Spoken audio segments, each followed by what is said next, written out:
Билесизби, бейишке кимдер эсеп кысабы жок кирет. Жакшы амалдарды көп аткарган, акыйкат динди бек кармаган, ыймандуу, таква мусулмандар жүзүнөн нур жаркырап, караңгы түндөгү толгон айдай нурланып, бир сапка тизилип, бейишке чогуу киришет. Бул көрүнүштү Абу Хурайра радиаллаху анху кабарлаган хадисте пайгамбарыбыз саллаллаху алейхи вассалам мындай сүрөттөгөн.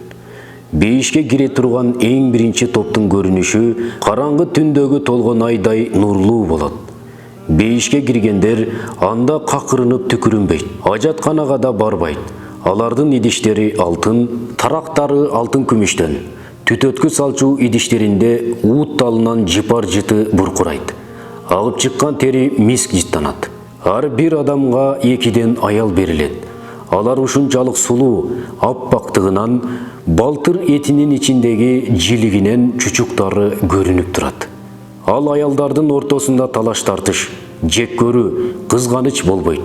Бейишке кирген адамдардын жүрөктөрү бир адамдын жүрөгүндөй болуп калат.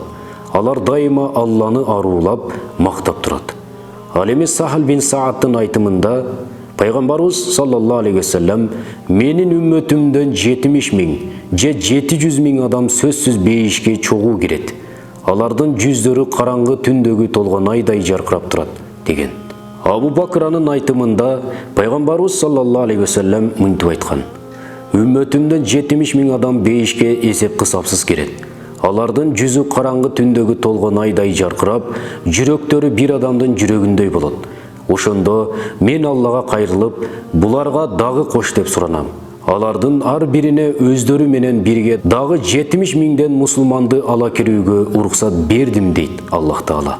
Мына ошол эсеп кысапсыз бейишке кире турган 70 000 адамды пайгамбарыбыз саллаллаху алейхи вассалам мынтип сыпаттаган: Мага бардык пайгамбарлардын үммөтү көрсөтүлдү. Пайгамбарлардын кээ бири бир эле үммөтүн ээрчитип өттү. Дагы бири 10 адамды ээрчитип өттү. Дагы бир пайгамбар 5 адам менен өттү. Дагы бири өзү жалгыз өттү. Аңгыча жоон топ караан көрүндү. Жебреил, тиги жоон топ менин үммөтүм го деп сурасам, ал жок, сен тиги өйдө жагыңды кара деди. Карасам, баш аягына көз жетпеген чоң жамаат туруптур. Жебреил, мына ушулар сенин үммөтүң. Алдыңкы катардагылар бейишке сурак соболсуз, кыйналбай кире тургандары деди. Мен алар кандай адамдар деп сурасам, алар денесин күйгүзүп дарылабаган, бирөөлөргө дем салып бер деп кайрылбаган, ар кандай иштерди жаман жакшыга жооруп, ырымдабаган, бир гана Аллага тоокел кылган ыймандуулар деди. Пайгамбарыбыз саллаллаху алейхи вассалам сөзүн бүтүргөндө, аны угуп отургандардын арасынан Уккаша бин Михсан деген сахаба тура калып, мени да ошолордун катарында болсун деп Аллага дуа кылчы деп суранды. Пайгамбарыбыз саллаллаху алейхи вассалам: О Алла, Уккашаны да ошолордун катарында кыл деп дуа кылды.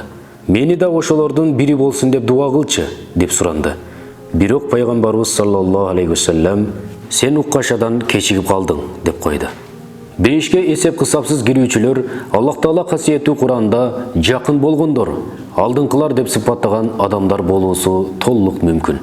Аллах Таала алар тууралуу мынтип айткан: Сабиқун ас-сабиқун улаикал муқаррабун. Алдыңкылар дайыма алдыңкылар. Ошолор Аллага жакын болгондор. Найым бейишине абалкы момундардан көбүрөөк жамаат, кийинкилерден азыраак жамаат кирет. Аллах Таала бизди үммөтүнүн арасынан алдыңкылардан болуп кирүүнү насип кылсын. Ассаламу алейкум ва рахматуллахи ва баракатух.